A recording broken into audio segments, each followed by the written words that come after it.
BJP भी ये भली भांति जानती है कि वो बंगाल में एसआईआर करा ले, एसआईआर का बाप करा ले, वो जीतेगी नहीं। पूछे क्यों? क्यों? हर स्टेट में नहीं कर पाएंगे। जवाब तो देना ही पड़ेगा ना भाई, जवाब तो देना ही पड़ेगा ना। हर जगह ही ऐसे करेंगे क्या? बंगाल के बाद क्या असम में भी जाएंगे क्या? सबके खाते में 10-10 हजार रुपए देंगे। हिंदुओं को कंट्रोल करने की कोशिश कर रही है बीजेपी। हाँ, अब इन्होंने एक नया तरीका निकाला है कि पूरा चुनाव आयोग को ही मैनेज कर लिया है। अब वो चुनाव आयोग कितना मैनेज हो पाता है या कितना बंगाल में वो मैनेज कर लेता है, ये देखने का विषय होगा। क्या करने वाली ममता दीदी? 250 प्लस सीटें। ऐसा कैसे कह सकते? क्यों नहीं हो सकता है? क्यों नहीं हो सकता है? काम किए हैं भाई वो। अमित शाह पहुंचे हुए, पता है आपको? अरे वो तो तरीपार हैं। मैं सही बताऊं तो अभी उन लोगों को पता ही नहीं है कि मुझे करना क्या है। जिन लोगों को बीएलओ या कुछ बनाया गया है, जिनके पास ड्यूटी है, उनको पता ही नहीं है। और जिस तरीके से एसआईआर में कार्य किए गए हैं।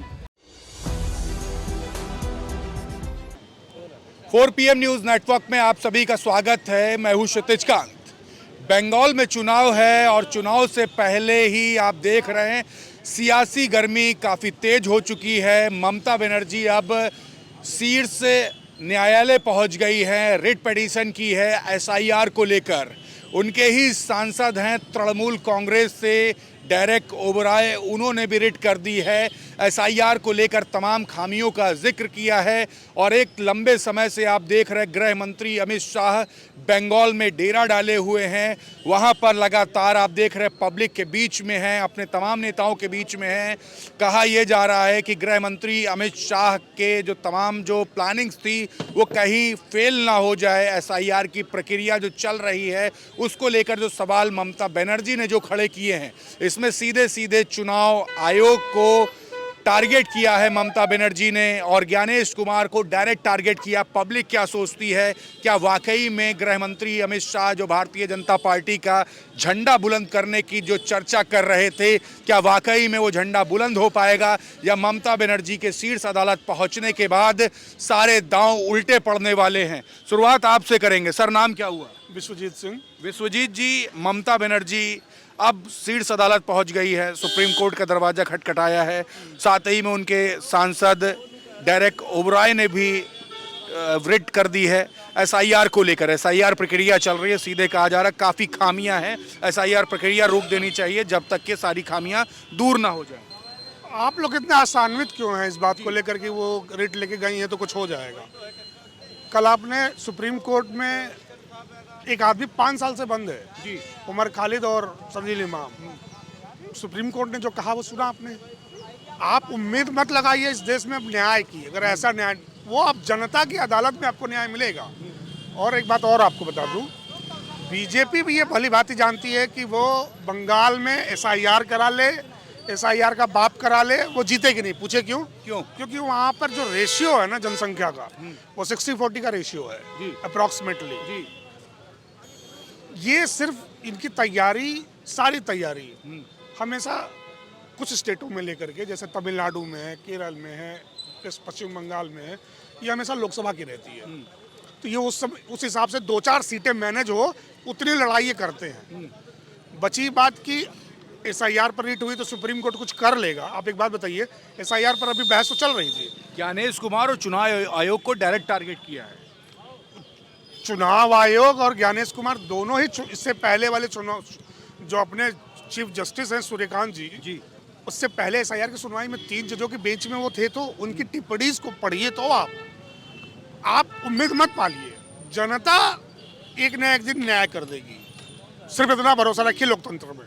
जिस दिन जनता को लगा कि अब ये हमें बेवकूफ़ बना रहे हैं, और मैं आपको एक और बात बताऊँ, जितने लोगों को ये लगता है कि ये हिंदुओं के लिए सब कुछ हो रहा है, मैं दरअसल बताऊं, और मुसलमानों को टाइट किया जा रहा है। मामला सिर्फ हिंदुओं को, मुसलमानों को टाइट करने का नहीं है। मुसलमान एक मोहरा मात्र है। हिंदुओं को कंट्रोल करने की कोशिश कर रही है बीजेपी। 80-20 का रेशियो है ना, तो वो कंट्रोल करना उससे 80% पॉपुलेशन को जो चाहे वो करें। क्योंकि मेजोरिटेरियन पॉलिटिक्स है ना अपने देश की, जहाँ बहुमत है वहाँ आप जीत जाएंगे।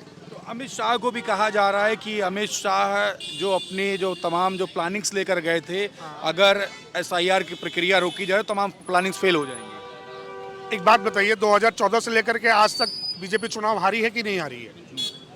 अलग अलग स्टेटों में हारी है कि नहीं हारी है, तब भी तो ये थे, क्यों हार गए? हाँ, अब इन्होंने एक नया तरीका निकाला है कि पूरा चुनाव आयोग को ही मैनेज कर लिया है। अब वो चुनाव आयोग कितना मैनेज हो पाता है या कितना बंगाल में वो मैनेज कर लेता है, ये देखने का विषय होगा। बिल्कुल सवाल आपसे है, कैसे देखते हैं ममता बनर्जी अब शीर्ष अदालत सुप्रीम कोर्ट पहुंच गई हैं, वहां पर रेड कर दिया है, एसआईआर की प्रक्रिया को लेकर के तमाम खामियां जताई हैं और साथ ही साथ ज्ञानेश कुमार और चुनाव आयोग को भी टारगेट किया है।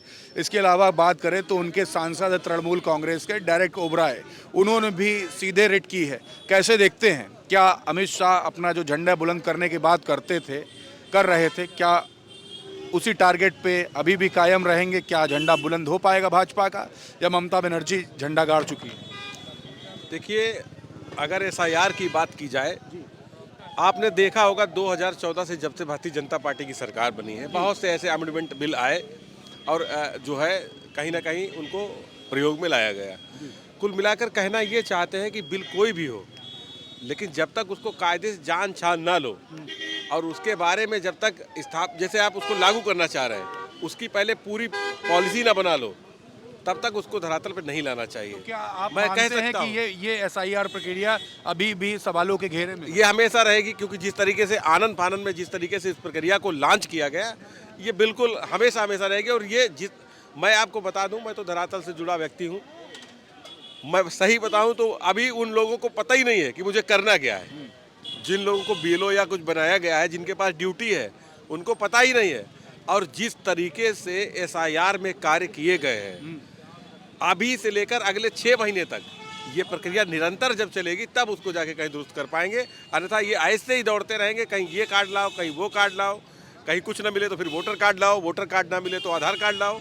ये चलता रहेगा, क्योंकि जिस तरीके से आनंद फानन में किया गया है, बहुत से लोगों ने अपने ऊपर प्रेशर को रिमूव करने के लिए जैसे तैसे उसको प्रक्रिया को ठिकाने लगाने का काम कर दिया। बाकी सही नहीं हो पाया, ये मैं दावे के साथ कहता हूँ। बिल्कुल, देखिए एसआईआर प्रक्रिया को लेकर तमाम सवाल हैं। क्या आपके मन में चल रहा है? ममता बनर्जी सुप्रीम कोर्ट पहुंच चुकी है, उनके सांसद डेरेक ओबराय सुप्रीम कोर्ट पहुंच चुके हैं, डायरेक्ट चुनाव आयोग को ज्ञानेश कुमार को टारगेट किया है।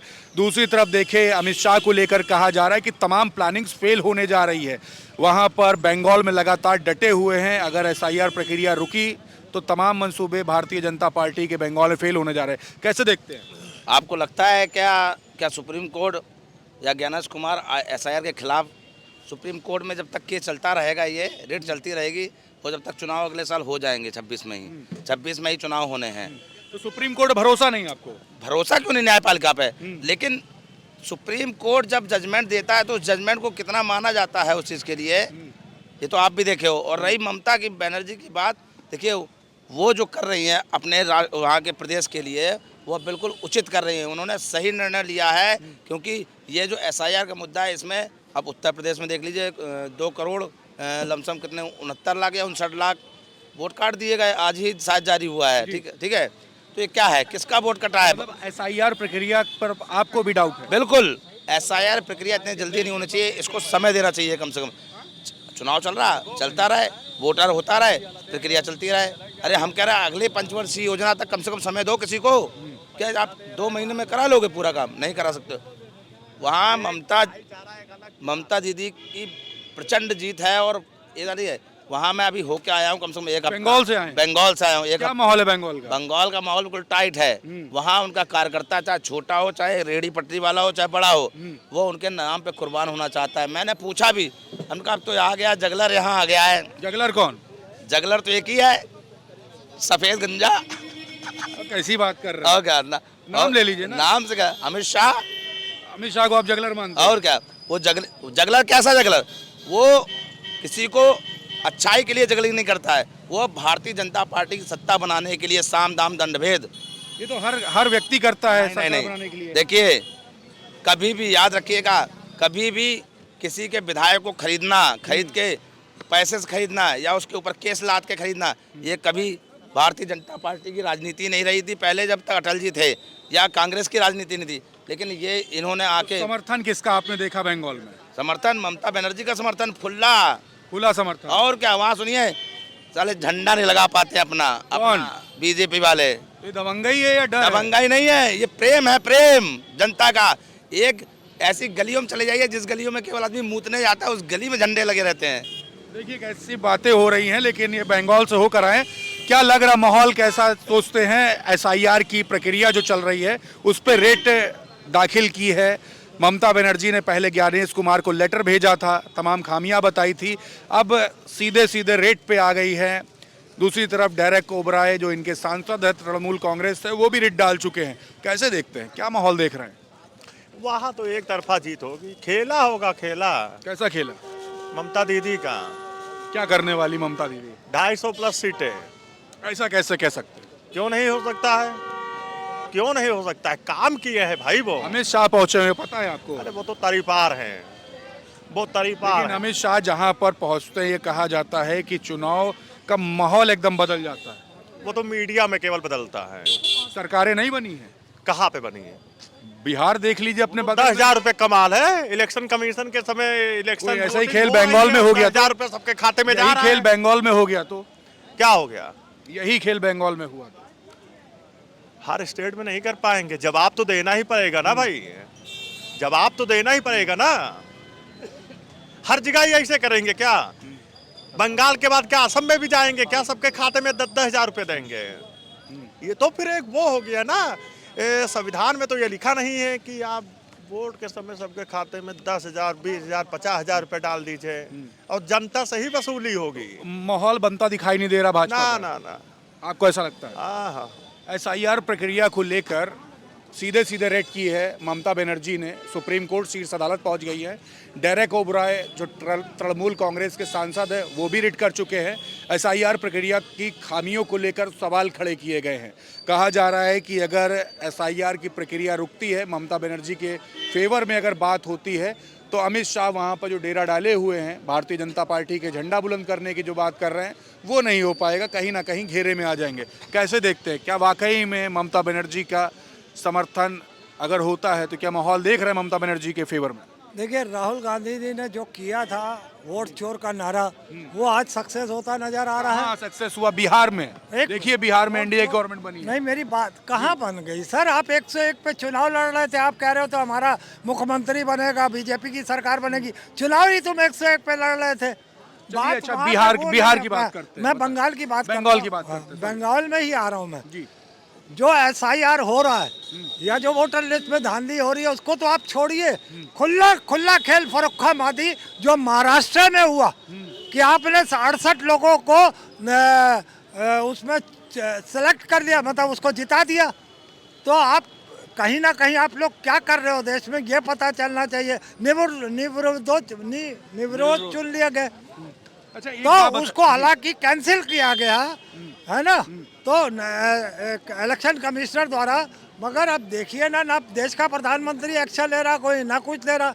अब देखते हैं सुप्रीम कोर्ट जब केस गया है कोर्ट में, तो अब देखते हैं सुप्रीम कोर्ट इस पर क्या एक्शन लेता है।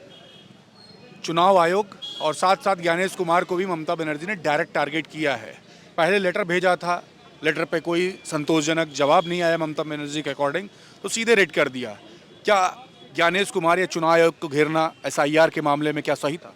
बिल्कुल सही था। अगर नहीं घेरेंगे तो कहीं ना कहीं अगर हम ये डर बनाएंगे, तभी तो हम आगे की लड़ाई और कायदे से लड़ पाएंगे कि हम चुनाव को भी बैलेट पेपर के माध्यम से कराएं। और जो वोटर्स लिस्ट में धांधली है, जो एसआईआर को लेकर धांधली जो हो रही, उसको कहीं ना कहीं अंकुश लगेगा निश्चित रूप से। और ये इंडिया गठबंधन ने गांठ बांध ली है, चाहे वो ममता जी हो, चाहे राहुल गांधी हो, चाहे अखिलेश जी हो, चाहे देश की कितनी भी जो विपक्षी पार्टियां इंडिया गठबंधन से, वो सब अपने अपने स्तर पर कार्य किए हुए हैं। उसमें मुखिया जो है, मैं ज़रूर कहूँगा, कांग्रेस का सिपाही हूँ, इसलिए कहूँगा कि ये जो पूरा एजेंडा ओपन किया था, चालू किया था, वो राहुल गांधी जी ने किया। बिल्कुल, सवाल यही है। एसआईआर प्रक्रिया को लेकर ममता बनर्जी ने डायरेक्ट टारगेट किया है ज्ञानेश कुमार को। ज्ञानेश कुमार के साथ में चुनाव आयोग को टारगेट किया है, रिट कर दिया है सुप्रीम कोर्ट शीर्ष अदालत में, और कहा है कि जो एसआईआर की जो प्रक्रिया हो रही है वो संतोषजनक नहीं है। कई सवाल भी खड़े किए हैं। और इनका साथ ही साथ डेरेक ओबराय जो सांसद है तृणमूल कांग्रेस से, उन्होंने भी रिट किया है। कैसे देखते हैं? अमित शाह को लेकर तमाम चीज़ें कही जा रही हैं कि अगर एसआईआर की प्रक्रिया रुकती है तो अमित शाह ने जो पूरी प्लानिंग की है बंगाल जीतने की, वो प्लानिंग फेल होने जा रही है। क्या देखते हैं? देखिए, पहली चीज़ तो ममता बनर्जी ने जो बोला है जनेश कुमार को लेकर के, वो सही बात बोली है। पहली चीज़ ये एसआईआर जो हो रहा है हमारी यूपी में भी हुआ है। बीएलओ को इतना कम समय दे करके इतनी बड़ी जिम्मेदारी दी गई है, तमाम बीएलओ ने अपनी जान दी है और उस पर उसमें सबने खामोशी साधी थी कि केवल विपक्ष के नेताओं ने, कांग्रेस को हो चाहे इंडिया अलायंस के नेताओं ने इसी बात आवाज़ को उठाया तब बीएलओ को लेकर के भी, क्योंकि बीएलओ के ऊपर भी इतनी बड़ी जिम्मेदारी दे के, मेरे ही वार्ड की बात है, अभी मैंने एक बीएलओ से अपनी बात करी थी। बंगाल को लेकर क्या सोचते, जो रिट हुई है क्या सही हुई है? देखिए, वो तो सही हुई है, नहीं सही क्या है, उसको सही करानी चाहिए, क्योंकि जो हो रहा है वहाँ से जो न्यूज़ निकल के आ रही है, काफ़ी लोग बोल रहे हैं कि भाई मैंने फॉर्म भरा, मेरा नाम नहीं आ रहा है, नाम कटे जा रहे हैं। कहीं ना कहीं वो मेरे हिसाब से ममता बनर्जी का जो वोट बैंक था उसको टारगेट बनाया जा रहा है, क्योंकि ममता बनर्जी वहाँ की एक बड़ी पार्टी है और तमाम बीजेपी इतनी जल्दी उनको हरा नहीं सकती है मेरे हिसाब से। अमित शाह लगातार वहाँ पे डटे हुए, कोई फर्क डाल पाएगी भाजपा या नहीं? नहीं, फ़र्क नहीं डाल पाएगी। ये है कि अभी उनका जो एक विधायक है हुमायूं कबीर जो थे, जो बाबरी मस्जिद का जो सिलसिला हुआ है, उस पर मैं थोड़ा कहूँगा कि अगर ये अलायंस बनाते तो थोड़ी बहुत सीटें ममता बनर्जी की कम हो जाएंगी। बाकी ममता बनर्जी अगर निष्पक्ष चुनाव होता है, कानूनी तौर पे उसमें धांधलेबाजी नहीं होती है, तो ममता बनर्जी सरकार बना लेंगी। और मेरे हिसाब से पूरे देश का चुनाव तो बैलेट पेपर से होना चाहिए। अब बिल्कुल, देखिए तमाम सवाल है। बैलेट पेपर की बात कही, एसआईआर प्रक्रिया को लेकर के तमाम सवाल खड़े हुए। मुख्य चुनाव आयुक्त ज्ञानेश कुमार को लेकर के सीधे टारगेट किया गया है। ममता बनर्जी ने डायरेक्ट रिट की है, चुनाव आयोग को टारगेट किया है। तृणमूल कांग्रेस के सांसद हैं डेरेक ओब्राय, उन्होंने चैलेंज किया है, रिट किया है शीर्ष अदालत में और साफ कहा है कि एसआईआर की प्रक्रिया जो चल रही है स्पेशल इंटेंसिव रिवीजन की, वो कहीं ना कहीं सवालों घेरे में है।